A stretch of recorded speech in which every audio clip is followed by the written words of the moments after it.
Right now at 10, keeping demonstrations peaceful. How Madison police are protecting people and businesses this weekend. And a sentence is handed out for what police call one of the most brutal sexual assaults in Madison's history. Plus, Wisconsin's budget writing committee meets once more. The tax cuts announced today by Republican lawmakers. That's all coming up on News 3 Now at 10. And thanks for joining us tonight.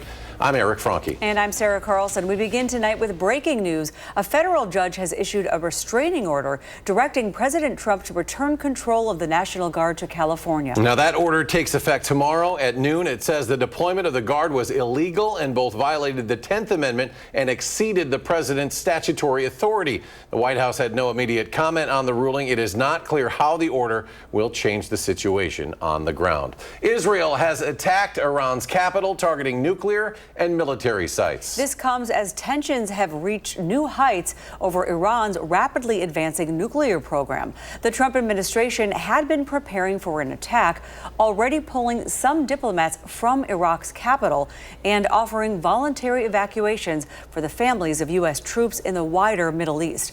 President Trump had earlier said he was urging Israel to hold off on taking action as the U.S. negotiated with Iran.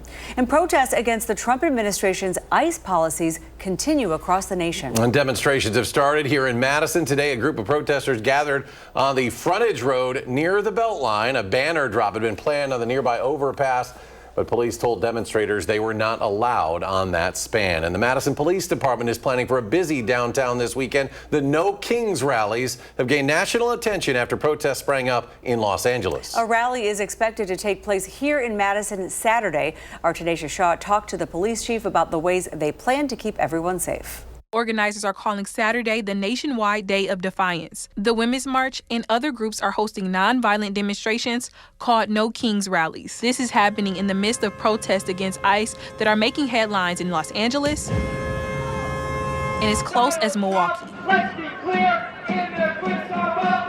The Madison Police Department is preparing for the demonstration Saturday by working with protest organizers. We've been in touch with the event organizer on Saturday. There's been great communication back and forth, and so we feel like we really understand what their goals are and what they're hoping to achieve. MPD said they've been in contact with organizers of the protests, like the Women's March, No Kings Madison, March for Life, and more, to ensure that everyone can protest peacefully. It's a very open and fluid conversation just to make sure that we have all the details ironed out. Chief Patterson says his ultimate goal is to keep everyone safe. We've got to do our due diligence to make sure we're trying both before, during, and after to stay in good communication so that we're ensuring safety. The Madison Police Department told me they've been planning several days ahead of this weekend, not only for the protests, but for all of the events that will take place here at the square all around the same time. We've got a ride of the lake. We've got high school graduation. So there's going to be a lot of people coming to downtown with different plans.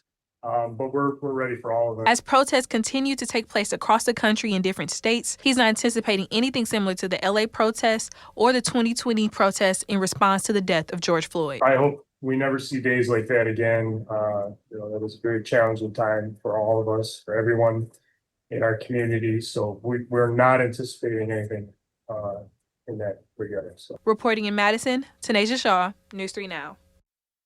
We will have coverage of the protest impact on downtown traffic and businesses in Madison, police response, and the latest on protests in other parts of the country right here on News 3 Now all weekend. Stay informed with real-time updates to your phone with our free mobile app. And Madison's protests this weekend aren't the only connection our city has to what's happening in Los Angeles right now. Back in the 1960s, of course, the National Guard was also deployed over protests against the Vietnam War. And during the protests, former Madison Mayor Paul Soglin was at the time on the Madison Common Council, and he says bringing in the Guard to serve as crowd control can make tensions worse. Whenever the Guard is called in, that's going to result in an escalation in terms of the protesters who see that really as a victory. There's tactics that can be used to diffuse the situation. Bringing in the Guard is not one of them. And today, Wisconsin Attorney General Josh Kaul is joining 21 other states opposing the president's actions. He's calling the deployment of California's National Guard unlawful. To the weather now, some areas have seen quite a bit of rain over the past few days. But have those showers improved drought conditions? Chief Meteorologist Alex Harrington now with the answer. Alex? Yeah, I wish I'd be all smiles that the rain that some areas saw yesterday would be beneficial for areas that really need the rain in southern Wisconsin. But as we take a look at our drought monitor, areas down towards the Wisconsin-Illinois border, you're still dealing with moderate drought conditions. This has not had any improvement, even with the rain that we had last week, which was a good soaking rain to our south. But then when you take a look at the rainfall that some areas saw overnight yesterday going on into the very early morning hours of today, this always seems to be a bit of a sticky graphic area. Areas to the north and west of our moderate drought conditions saw the heavier rainfall there. There we go. Finally, that sticky graphic shows up here. And I sometimes don't even like to show this graphic because those poor folks down near the Wisconsin-Illinois border, you're just miles away from areas that saw a good inch of rain stretching from Grant County over into Iowa County, with other areas picking up between 0.2 to a half inch, but then nothing in those areas that desperately need the rain. And then when I show radar 3000 right now, there's not much out there.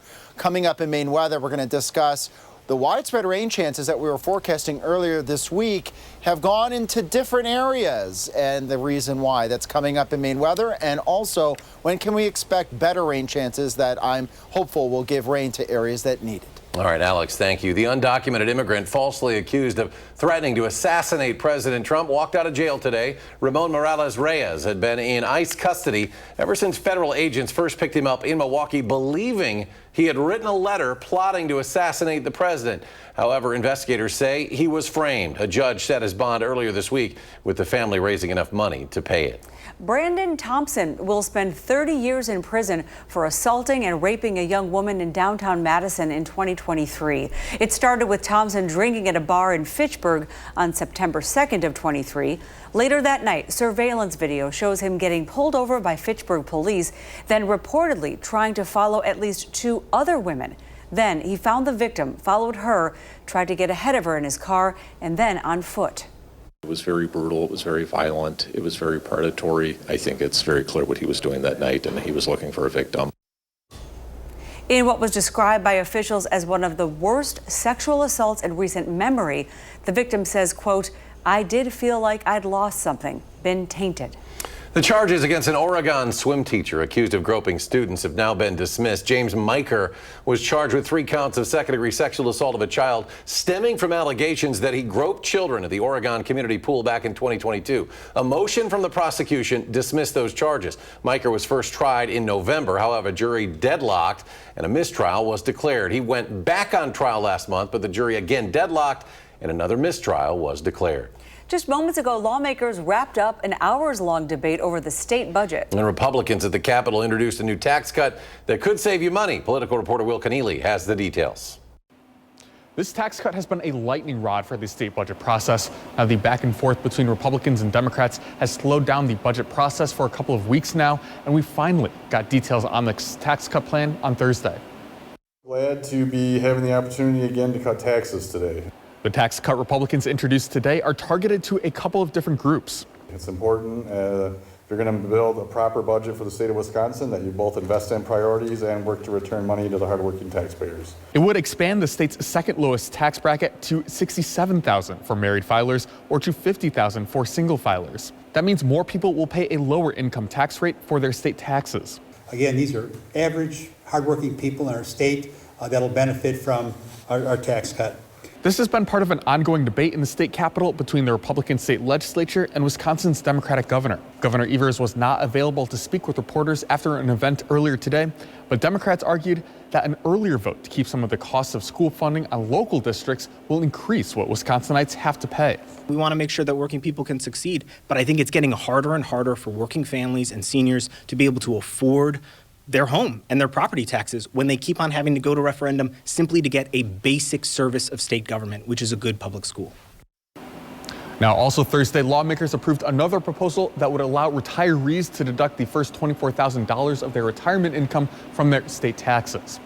Reporting in the state capitol, Will Keneally, News 3 Now.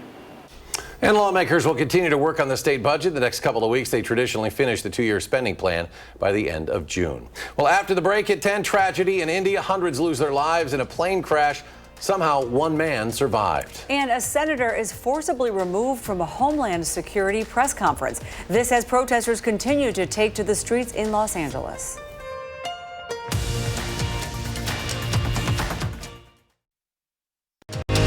You're watching News 3 Now at 10.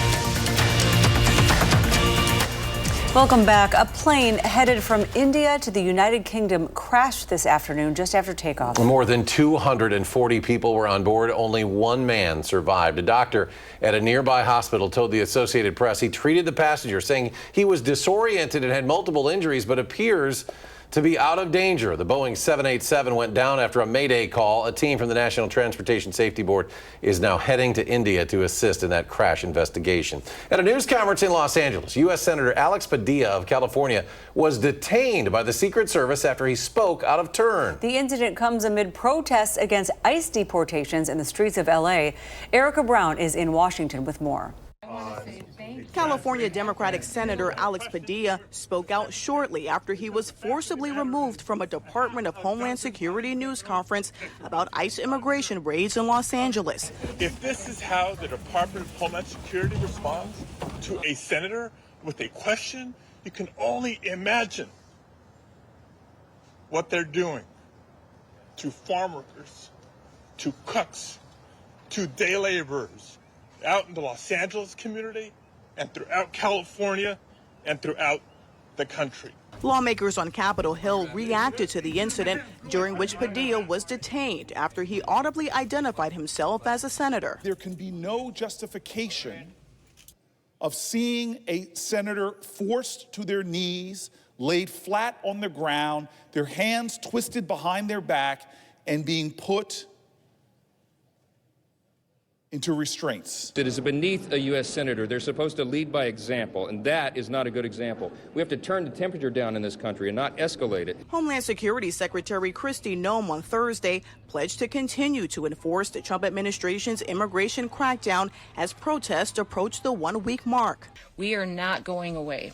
We are staying here to liberate this city from the socialist and the burdensome leadership that this governor and that this mayor have placed on this country. The Trump administration sent about 700 U.S. Marines to the Los Angeles area in response to the immigration enforcement protests, in addition to some 4,000 National Guard troops.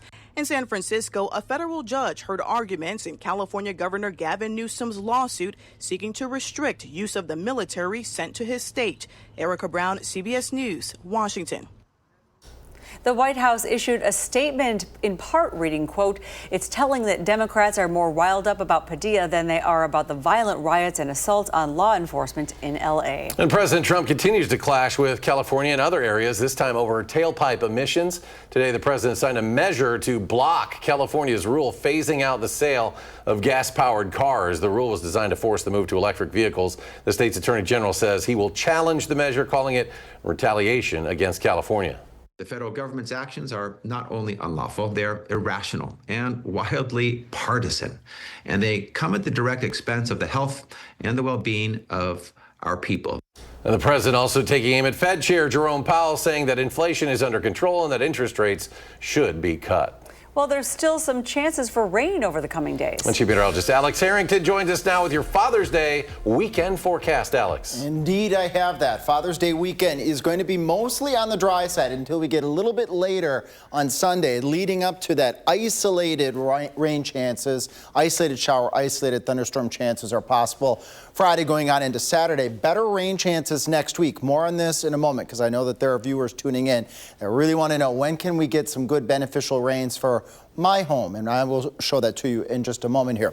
Radar 3000, not a whole lot out there. Isolated shower and storm south of Dubuque. Some area of showers and storms in northeast Iowa that are fizzling out. Most of tonight is going to be on the dry side. A pop-up shower or storm, we can't rule that out, but again, most places staying dry. A lot of the focus for our shower and thunderstorm activity is going to be north, way above that future track banner, and way to the south. Our weather systems have split, and that's part of the reason why we haven't seen much in the way of shower and thunderstorm activity as earlier forecasted this week. But a couple thunderstorms may pop up again on Friday afternoon going into Friday evening, maybe catching some of our friends down to the south that really need that water. But they will be isolated to scattered at best, not looking at widespread rain chances as we go on into Friday. And as we go on into the weekend, a quarter to perhaps as much as a half inch with some of these pop-up showers and thunderstorms. We really need some good soaking rains in southern Wisconsin, especially for areas down to the south as we were talking earlier in Maine weather. But you're probably also wondering, well, where did the widespread shower and storm chances go? Our weather pattern has split. Some of it has gone to the north, some of it is staying well to the south in the mid-Mississippi River Valley. That's why we're having isolated rain chances through at least Sunday, but better chances as we go on into next week. And this will be good news for areas, as I was mentioning, First Weather, Platteville, Darlington, Monroe, Janesville, over towards Elkhorn, where this moderate drought has just stuck around for weeks and longer. And with our shower and thunderstorm activity that we've seen the past couple days, we've also been dealing with air quality. Ronnie sending us this picture from Sauk Prairie showing that red sunrise, and that's because there's smoke particles in the atmosphere. So we can't forget that too, because some folks are susceptible to this. Moderate air quality conditions right now, but that smoke may move back into the area as we go on into Friday, and that means those that are susceptible to some of these conditions may want to limit your outdoor activities as we go into Friday. Pleasant tonight will stay in the 50s with clouds, a tiny chance of a shower. That thunderstorm chance is quite low. High temperatures up near 80 from Madison and points to the south, mid 70s to upper 70s across much of the area with that tiny chance of a shower or thunderstorm. Better chances for rain as we go Sunday night, Father's Day, into early next week. And the reason for that, look at our temperatures getting up into the upper 80s, lows in the 60s. That's that humid stuff. That's the fuel for showers and thunderstorms. And while some of you may look at this graphic, this is over the next 10 days showing widespread rain. You might say, well, I'll believe it when I see it. The main takeaway here is that the weather pattern is not giving up on us. It is looking wet the next 10 days. All right. Thanks so much, Alex. Anticipating some rain and a much anticipated debut tonight, right? In Milwaukee? Yeah, you think about throwing 100 miles an hour, right? This guy threw it 14 times tonight. 14 times. Coming up in sports, a big league debut to remember. The Heat, Jacob Mizorowski was throwing in Milwaukee. That's next on News 3 Now.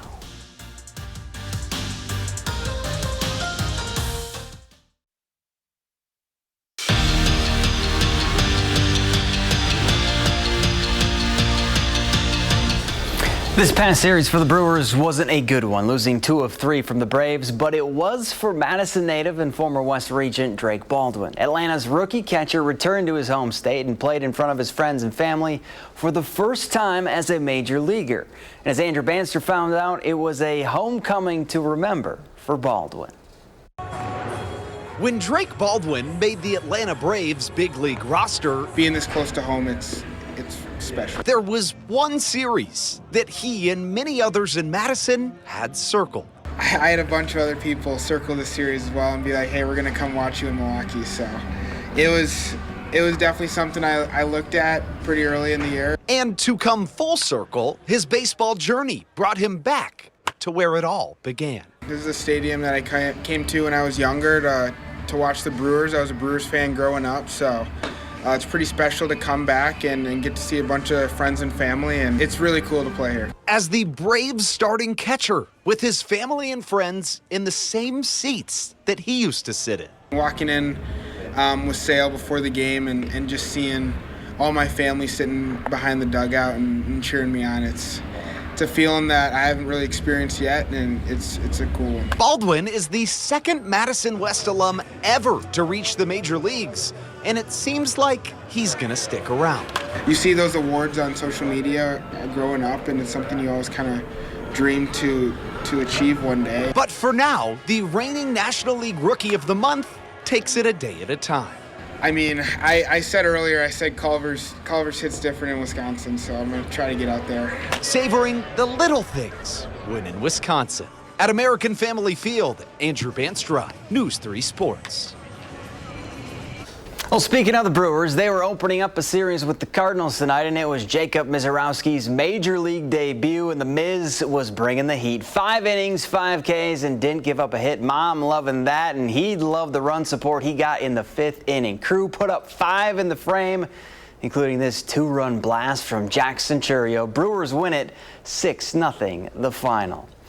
Mineral Point back at the state softball tournament for the first time since 2013, taking on Michigan. No score in the 3rd, and Cooper Brucho bounces one off the wall to put the Indians on the board.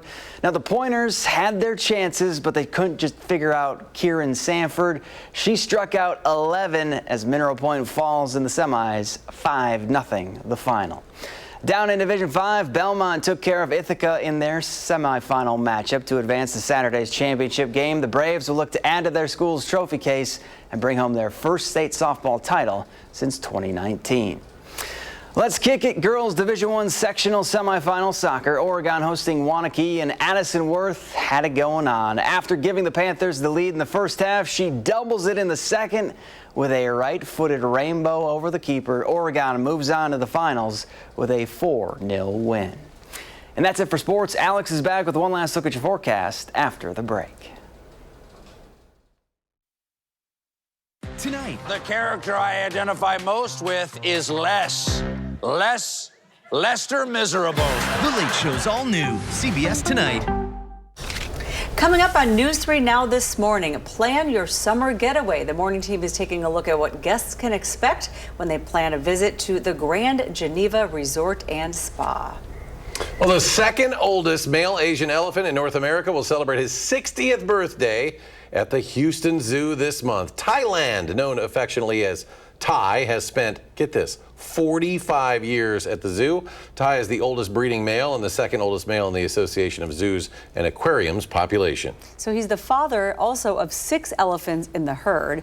I love this part. The zoo's supervisor of elephants says that Thai blows raspberries at the caretakers when he wants food, a hose down, or just some one-on-one time. And his birthday, by the way, we can celebrate June 16th.